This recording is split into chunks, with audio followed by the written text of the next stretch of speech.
Next on The Professional Rule Breaker. I absolutely love listening to the professional rule breaker, Kathy Walterhouse. I've met Kathy years ago, and she is probably one of the most skilled, innovative individuals out there that can just completely grasp your attention. Her wealth of knowledge is absolutely phenomenal. I would definitely recommend that you guys follow the professional rule breaker if you're not doing that already. So welcome back to the Professional Rule Breaker Show. I'm your host, Kathy Walterhouse, and here at the Professional Rule Breaker, and as well as all my wonderful guests, we are here to help you succeed in business and also in life. So I am super excited because I have a friend of the show with us today. He is just one amazing guy, and of course, a crazy great entrepreneur. So he's the CEO. He's a mentor and marketing guru by day and a dreamer by night. He's an innovation whiz, and I can guarantee he's definitely an innovation whiz. And in the middle of everything else, he does master classes as well. So I want to welcome my friend, Denis Fourie. Kathy, welcome. Thank you. I have a feeling we're going to be laughing a lot during this. I think we're going to be laughing a lot. And I hope everybody awesome to see you again. And oh man, I've missed you. Hey, I've missed you too. I hope everybody is going to be laughing and enjoying this as much as we are. I love Denis because even right before we started recording, I was writing things down. Like, he's this great source of information. Like, he is in the know. And not only that, he's just a really nice guy and always wants to help. always wants to help people. So I think you're going to learn a lot today. And like I said, hopefully have a lot of fun because he really is the master when it comes to business and kind of knocking sense into you when you're doing something dumb, which we all do at one time or the other. Doesn't matter the level, we still do it. Yeah, that's right. That's right. So I want to start off. There's so much that I want to talk to you about, but I know one of the many things that you do, because you have upstart entrepreneurs, you do a lot of mentorship. So why is that important? Mentorship. Man, I've been an entrepreneur for what? Wow. Okay. I'm old. Probably about as long as I have. Long time. We won't even say how many years. Long time. Like 30 years. I was like, oh my word. I know, it flies, doesn't it? Calculation correctly. I had to double check that. Yeah, so for 30 odd years, an entrepreneur, obviously I've worked with companies in between and that, and I've had a couple of successes and a lot of failures and that. And I know if I look back at my career as to when my turning point was, when the successes just started piling up, was the day I got a mentor. And it wasn't someone that I just went and hired per se. It was someone that just had a lot of experience, was very successful in business and was willing to help me. And he came to me and said, okay, let me work with you. We'll work together for 6 to 12 months and let's take this business of yours that you've got and let's see what we can do with it. And I was like skeptical. Bearing in mind, I had qualified as a life coach and a relationship coach and a business coach like 10 years prior. And it's those, you go do a course for 4 weeks and now suddenly you can call yourself a business coach. I'm a business coach and I couldn't coach myself. That was like, oh, this is ridiculous. And anyway, my business at that stage, which was getting by, I was making money, and that I literally grew it by almost 600% over a year. It was phenomenal freaking growth. And all thanks to my mentor, okay, because he really pushed me in the right path. And he came with hands-on, real practical experience, coming from someone that has actually been there and done it, not some course or anything that they've done, from what he has actually done himself. And over the years since then, and this was what, 11, 12 years ago, since then, I've just constantly had my own mentors, etc. And I grew some businesses. I started many different companies, well, not many, a couple of different companies, made huge successes out of the thing, sold, they've started something new, sold it, started something new, went along with that until I had sold one business and I tried the whole retirement thing, which, by the way, overrated. So, Once an entrepreneur, always an entrepreneur. You'll just be, exactly. I think you probably think, oh, this will be great. And then after 2 weeks, you're like, what have I Well, done? it took me a few months. I'll give you that. I'm traveling around, traveling the world with my daughter and stuff. And it took a few months, but I eventually got into the mentorship thing simply because people kept asking me, Mhm. how did you do this? How did you do that? How did you do this? I dabbled into e-commerce while I was on the whole retirement kind of thing. And it just was just so easy. It was like, okay, there you go. Oh, this is making that much money. Oh, it's easy. Let's try something else. Oh, that's easy. And people were just looking at me like, what's wrong with you? What are you doing? I was like, but there's just a process you need to follow. If you follow the process, it's easy. And people started approaching me on how to do this, and then also approaching me in terms of marketing because I specialize on the marketing and sales side, much like you do. And yeah, and it just grew from there. And I was like, okay, but this is taking up time. I'm going to create a business from this. I'm going to actually provide mentorship services and stuff.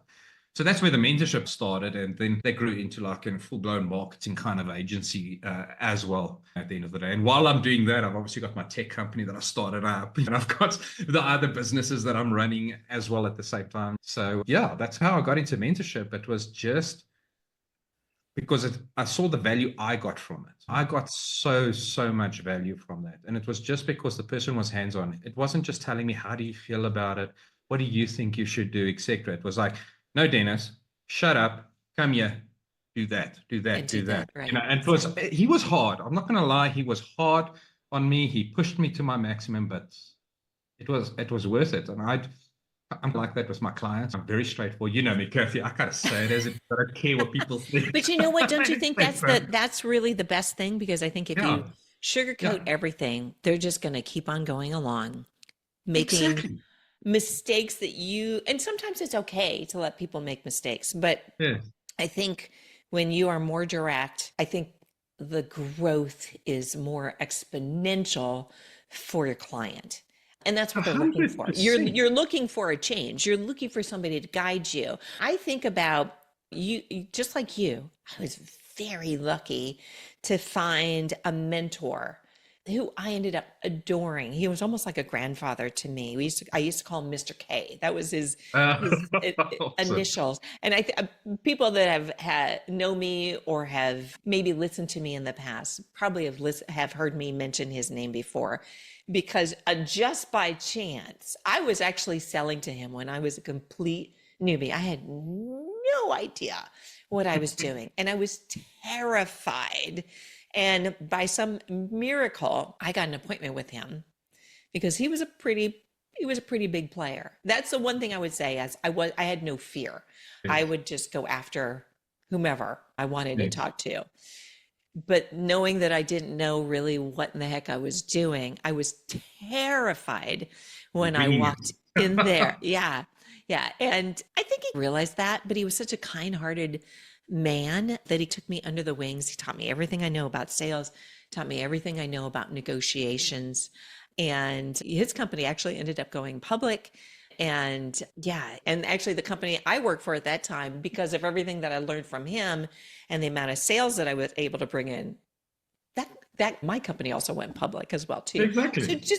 just crazy stuff. When I look back about how inexperienced I was and how I just didn't know, but it was a But shortcut. yeah, that's the thing that people don't realize. It's like hiking up a mountain, right? Mhm. Would you rather follow the path where someone's walked before, or are you going to try and bash through the freaking bush, the thorn bushes yourself? Right. You don't have to. A mentor can show you, a proper mentor that's got experience in your industry and what you're doing, right? Can show you and say, okay, be careful of that. Don't do that. Okay, Right. etc. You Or can have you ever thought accelerate your of success. this? Yeah, you can You know, accelerate your success so much. I've got this one client. They've been running for about 8 years. They've been with me for 2 years. Okay. So 6 years prior to they're running, and they're constantly doing probably round about 30, 40, maybe $50,000 a month. Okay. Which it's not bad for a small business, but it's not great in any way, sense, or form. They're currently generating 1.6 million a month. Okay. that's a big jump. Following the process, saying, this is what you do. And they were so willing to say, how do we do this? How do we do that? So 6 years of messing around to then grabbing a mentor and saying, let's take it, let's go. And go and becoming an international brand at the same time. It's, well, this is fantastic. And that's what mentorship does. It takes you to that next level. You got to be willing, though. There are very few clients. I get a lot of requests for mentorship and that, but I seldom accept. There's a very few that I actually accept, because for me, it's based on the individual that I'm dealing with. Are you the kind of person that would be willing to take the risks, be willing to listen and go for it? Mm-hmm. Do you have the dreams? Do you have your goals? Or are you just someone that plods along and I'm happy for everything to be as it is? Well, if you're that kind of person, hobby. I'm so not the kind of mentor you want at the end of the day. But yeah. Right. Let me ask you about, you mentioned the process. So let's talk about the process. Do you have a formula or any advice that you can give? Hey there, I am all about making a big difference. So I am so excited about announcing our podcast sponsor for today. They are the very last U.S. family-owned manufacturer of consumer goods products. And best of all, their products are healthier and safer for you, and just really amazing quality. And I can do all the things that I do if I really wasn't health conscious. So this is very near and dear to my heart, because they are healthier and safer for you. And best of all, they will not break the bank. So if you're interested in finding out more information and switching your shopping to something that is non-toxic and healthier for you, go to switchaway.com/rule breaker, and one of my friends will reach out to you. And just let's work all together to see if we can make an impact and switch to healthier and safer products. And of course, supporting small businesses. So again, drop your information at switchaway.com/rule breaker. I think the most important thing that you need to look at is, your marketing. Your marketing is key when it comes to trying to grow your business. And what's the key thing about marketing? Do you actually understand your customer, who they are? Have you built that avatar out? Demographics, psychographics, etc. That's, I think, one of the biggest mistakes I have seen. Yeah. Everybody thinks they know their customer, and they don't. 100%. They all think they do. And it's like, yeah, that's actually not your customer. And then, do you understand their journey? And you got to understand their journey. Oh, no, but they click on the website here, and then they download my course here, or they buy this product, or whatever the case is. No, that's not the journey. What's the journey from the very first time they see a post, an ad, or whatever from you, from awareness, so that awareness stage, to creating interest, to consideration, to conversion, where the sale actually happens, to loyalty, to advocacy, the 6 core steps of any online marketing strategy. You got to cover all of those. What's their journey across all of those? Do you understand? Right. And do you understand the timelines between them? We do use in our marketing quite a lot of tracking, etc. And we go to our customers and people see the ads and they're not buying, etc. And we're looking at this and we're saying, okay, there's an average of 31.6 days between first contact from the time they see the first ad or first post, social media post, to the time they buy. That's your timeline. So awareness, interest, consideration is 31.6 or 7 days. Okay, so our objective with the marketing is, how do we cut that shorter? How do we bring that in a bit? So we start looking at that process. How do we change the messaging? Is it maybe images that we need to change? Is it the offer that we need to change? Is it the copy we need to change?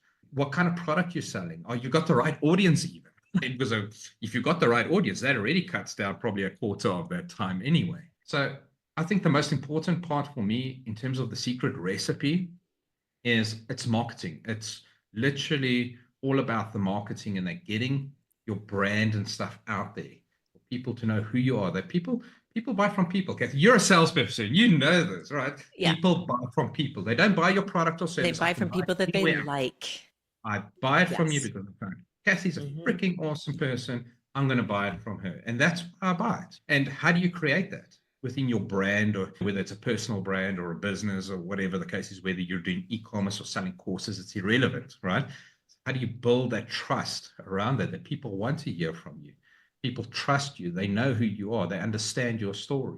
Conversions are much bigger on that. And that people always look at it and say, but e-commerce conversion rates are so low, 2-3%. That's like the average at the end of the day. And then you go look at like coaches and why their conversion rates are 30-40% odd.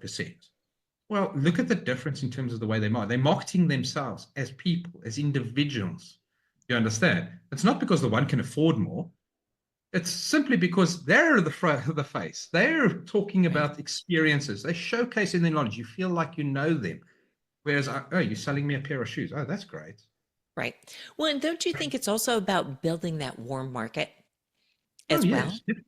Because your conversion rates go up so much more as you're marketing towards your warm market versus the first time somebody sees you. Yes.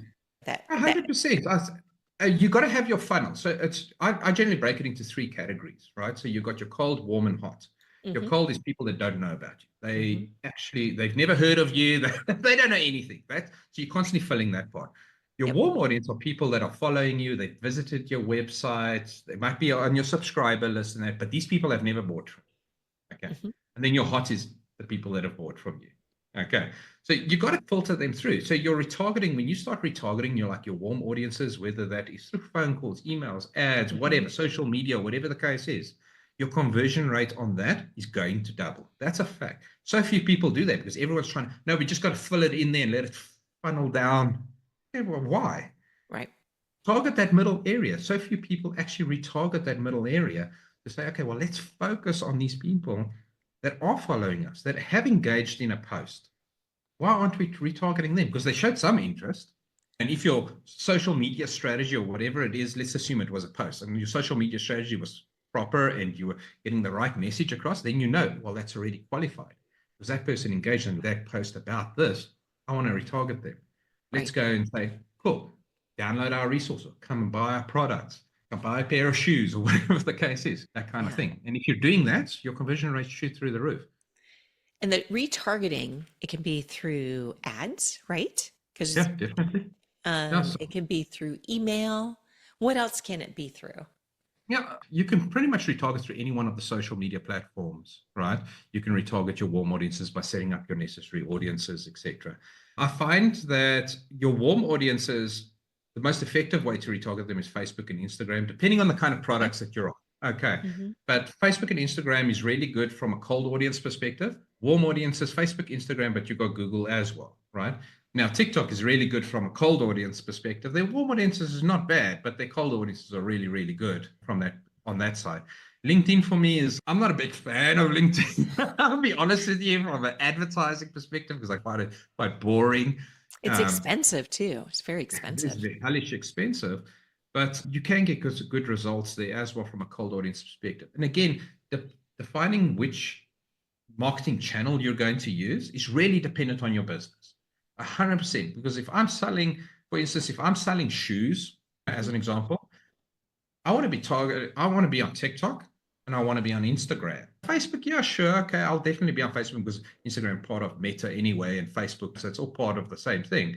So yeah, I'm going to put it on there. Would I go and put that on Google?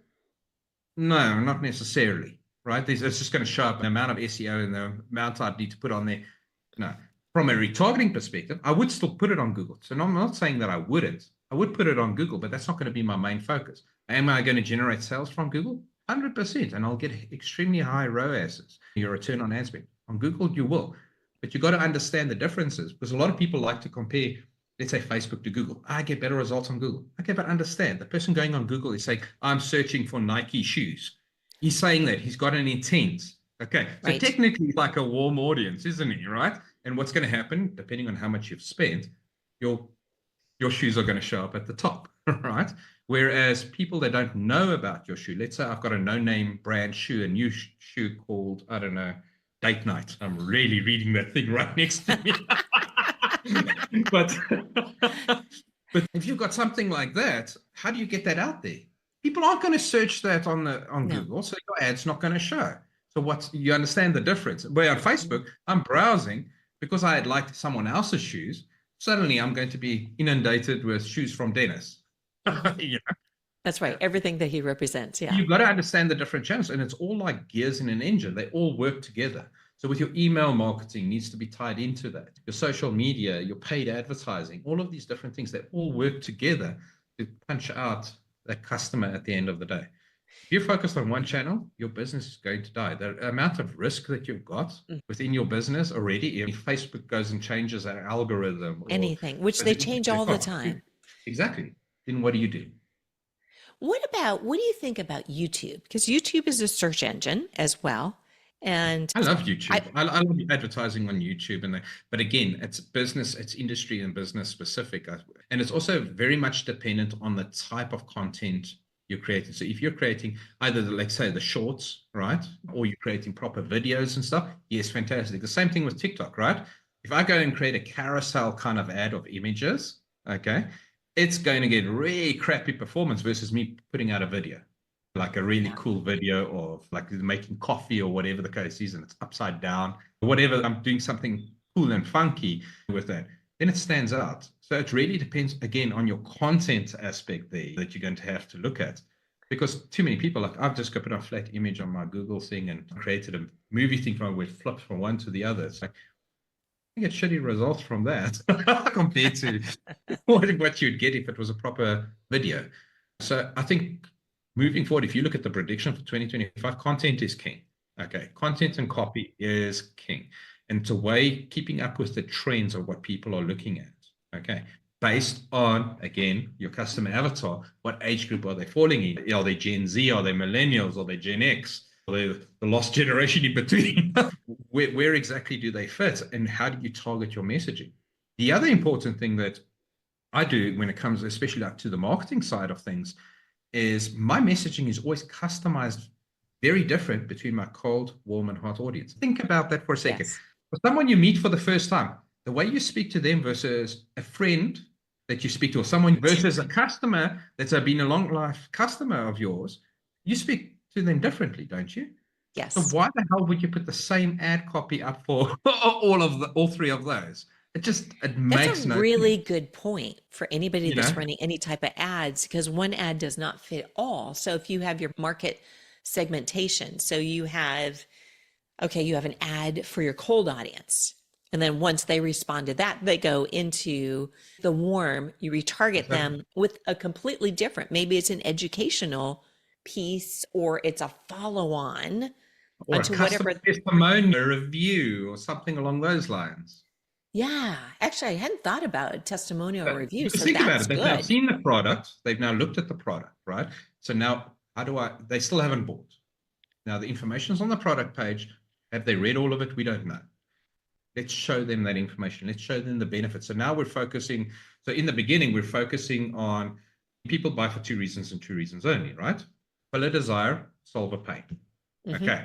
So Hmm. the cold audience is focused on fulfill a desire or solve a pain. When you get to the warm audience, it's okay, now we're focusing on the detail of that. How are we going to do that? Features, benefits, testimonials, how-tos, all of these, depending Hmm. on industry, those things adapt and change, right?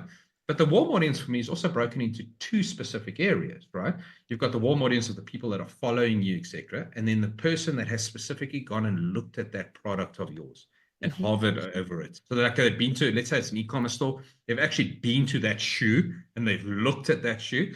And I actually even give them a separate piece of copy within my warm audience. So I'll say, I like to start it off like I've actually talking about shoes. There's a shoe business that I obviously help out with, but we say, I noticed you've been eyeballing my shoes. And that's how the ad starts out. And the response, we get massive ROAS. We get like 12, 13 ROAS just on that ad because we're speaking directly to it. We noticed you were looking at the shoe. Why have you not taken action? Da, da, da, da, and we go through the whole Yeah. thing. So talking directly to them. And then when you get to obviously your hot audience, which are your customers, then speaking to them differently. Now, in between the warm and the hot, and I tend to just, if I'm creating campaigns, I just throw it in a hot, but it's actually in between, is the abandoned cart one, which a lot of people forget about. It's What that is it? part Say of it again. What is it? abandoned cart or Oh, the abandoned purchase, abandoned cart. for the Yes. guys that actually go and click, I've added it to cart, or they've gone to checkout even. How do you deal with them? So I like, I'll take the shoe one. So I've got a couple of like content, and like I've got a trolley, what do you call it? A grocery cart. Yes. A grocery cart standing in the desert with some boxes in it with a brand name on it and standing in the middle of the desert. This, what do you call it? Those things that blow around. Oh, What's gone? tumbleweeds. Yes, tumbleweeds, and they're blowing around past this thing, right? Now, we actually generated it all from AI, funny enough, but it's like massive results. Or we've got this little trolley, it's the carry carts that the kids pull along when you were a kid, the little red one, lying on a beach with the boxes in it, with the product lying in it. It's like, did you leave something behind? Don't forget about it. So We're I feeling like a that. bit That's kind of rejected here. like out of the box thinking rather than just some email. Hey, I saw you were looking at. Why Yeah, didn't, exactly. why You've don't got you to buy make it? it That's interesting. You've more got to like catch people's catch attention. people's attention. Yes. 100%. And remember that if you're doing this on paid advertising, you're going to get incentivized for that because Facebook objective with advertisers is they don't want people leaving the app after they've viewed your ad. Because I'm so tired of seeing ads, let me exit the app. They want to be like, okay, they continue scrolling. So what's Facebook, Instagram, TikTok's objective? Time on app for people. That's their objective. They want more people to spend more and more time on apps. So if your ad is boring and it causes people to just bugger this, let me go make dinner or whatever the case Yep. is, right? They're going to say, okay, we're going to penalize you. You're going to pay more for that click, as opposed to, oh, well, your stuff's engaging. People are watching 75% of your video. That's good. Okay, we're Yep. going to incentivize you by giving you a lower cost Yeah. per Give them a click, as opposed coupon to or someone whatever it else is. boring you. Or yeah. Or a bonus. Hey, I saw you were looking at this, so I'm going to throw in this bonus for you. Exactly. So it's that kind of stuff. And yeah, you got to think out of the box. You got to see, I always say, how would I want Think someone to, outside the box, because I really. see so much stuff, right? You got to be really spectacular. So when I'm like, okay, would that be cool? Yeah, okay, that would be cool. And try and do it differently to how everyone else is doing. Don't be boring. I just, I have found that movement helps a lot. So, especially in a Facebook ad, if you are moving, because I taped some Facebook ads and it was such a hot day, but I was determined that I was going to get these ads done. And I filmed these outside. It was sweltering. I was melting in the ad, but I was moving and I was in this area that had the buildings had like really interesting art on the side. And so I would be talking and moving at the same time so people could see it. And I was shocked about the amount of, first off, the people watched it all the way through. And then the engagement from it as well too. So it was weird. It wasn't what I was I didn't know what to expect. It was one of the we first ones I actually, had done, but that movement and just seeming like a normal person, because I am a normal person. I'm the same as everyone else. well, Uh, just have a little more experience in certain areas. That made such a big difference. And so actually you just got my wheels turning because I was like, oh, I need to go out and film some new ones as well. we had a bikini e-commerce store that we had started, and it's premium. Yeah, like I've started it all, right? Okay, premium bikinis, they like $250, $350. It's expensive freaking bikinis. And we decided to run ads, and I wanted to do a test. So what we did is we took the photo, you normally see the bikini on a white background. So we did that.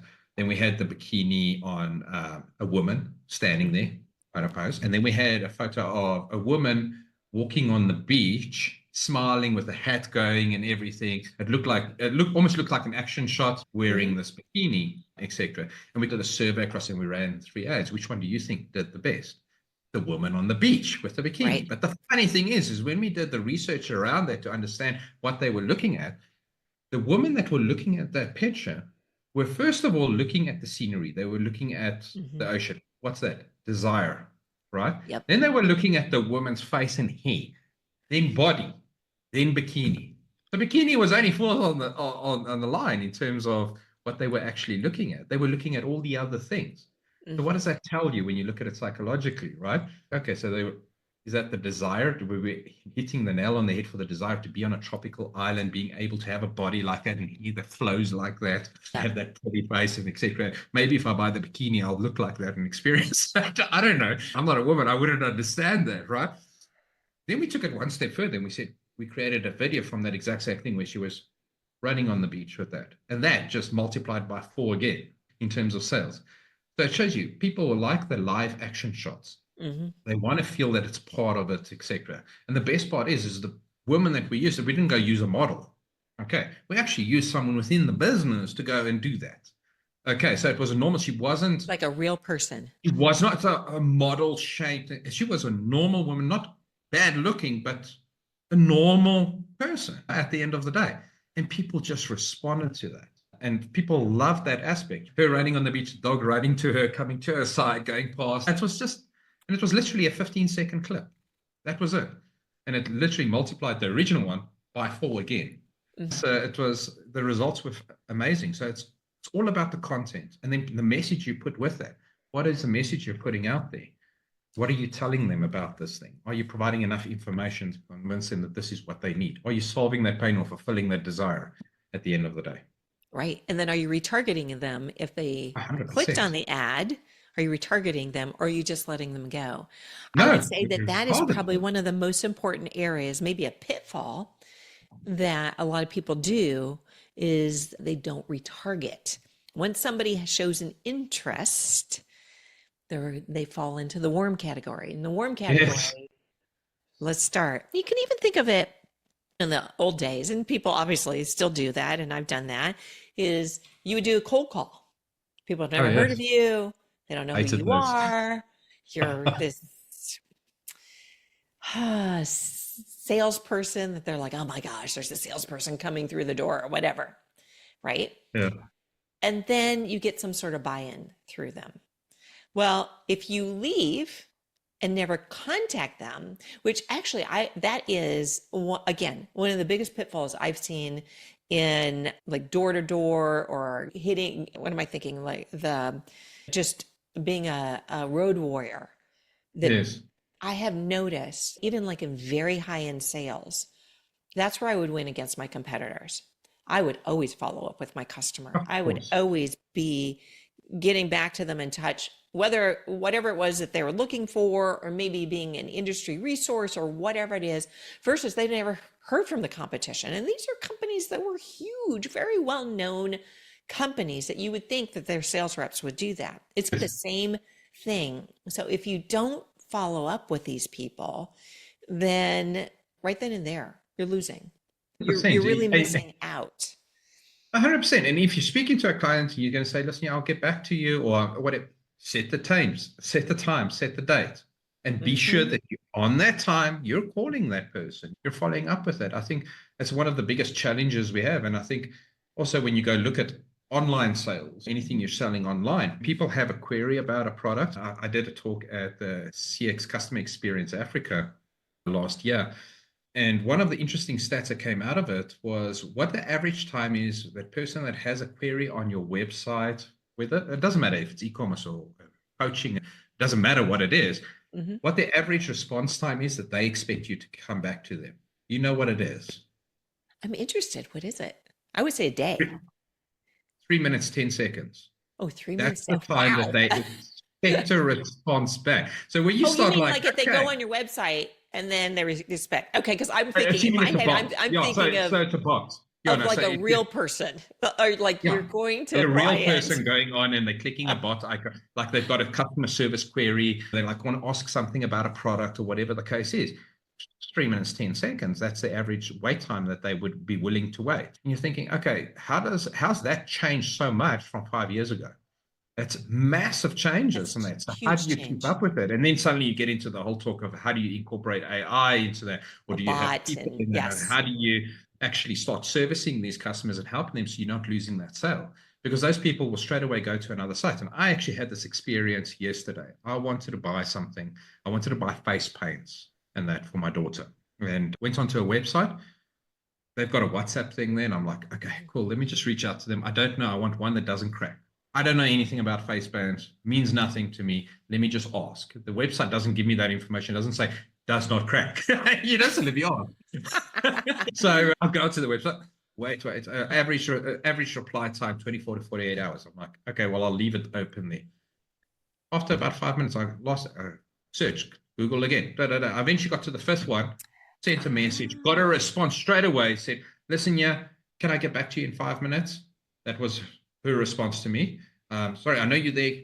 Get back to you in 5 minutes. I said, yeah, okay, cool. She responded straight away. I was impressed with that. It wasn't an automated response either, because I saw her typing. As I had typed that, I was still on the screen. And it said typing. So I was like, okay, so that's not a bot response. Anyway, and she replied to me. And that within actually like 30 makes a minutes, I lot. had my answer. And I went and placed an order for a whole lot of different face paints than that. She got the sale. So was she more expensive? She was, by the way, 3 times more expensive than any of the others that I looked at, just FYI. So I spent 3 times the amount. Why? Because I got immediate response. I was speaking to someone and someone was actually helping me and answering my question.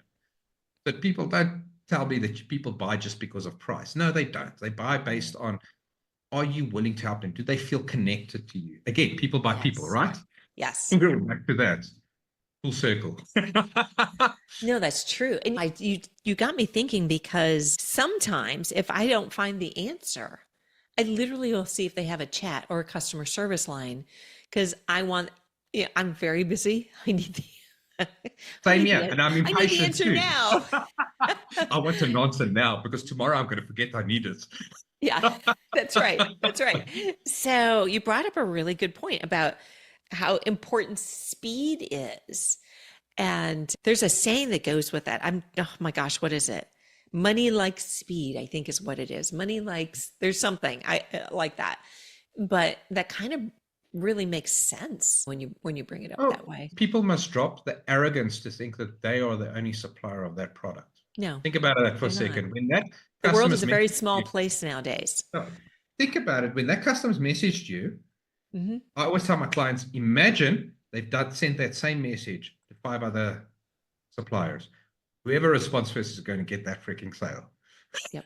Right? Or you can even think about it in like real terms, or maybe this is going back a little bit, but let's say a customer that maybe is not quite a warm customer calls, leaves you a message, and you take days to get back to them versus calling them back within the same day. It's the same type of thing, that feeling. When you leave a message for someone, you send them a text message, they wait a long time to get back to you, you lose interest. Yeah, no, 100%. I actually had a new client that wanted my services and stuff reach out to me, and I went onto their website, and they provide balloons, etc., party balloons and stuff like that. Quite a big organization. And I went onto their place, like, you can fill in a form and you go through the process of, when do I get a response back? Anyway, 7 days later, I got a response back from a form that I completed 7 days earlier. Now, I was using it for testing purposes, and then it was an automated response, not a personal response. Oh my gosh, the automated and I was response like a standard template. It wasn't automated. They sent it, but it was a copy paste, same text kind of thing. And I was like, oh my word. I was like, we got serious problems here. This is 7 days to get back. If I wanted those balloons, if it's anyone like me, I wanted it 4 days ago. As you listen to part 1, you know that this guy is truly a resource. He's a whiz. He's an entrepreneur. He's a CEO. He's a dreamer. He's a mentor. He really knows his stuff. So in part 2, we're going to be talking a little bit about customer experience. And it's something not to be missed, because your customer experience, the experience that they have with you, will make a difference on whether or not you get referrals and whether or not you get them to buy more than one product. So I highly recommend that you join us for part 2 with my friend, Denis Fourie.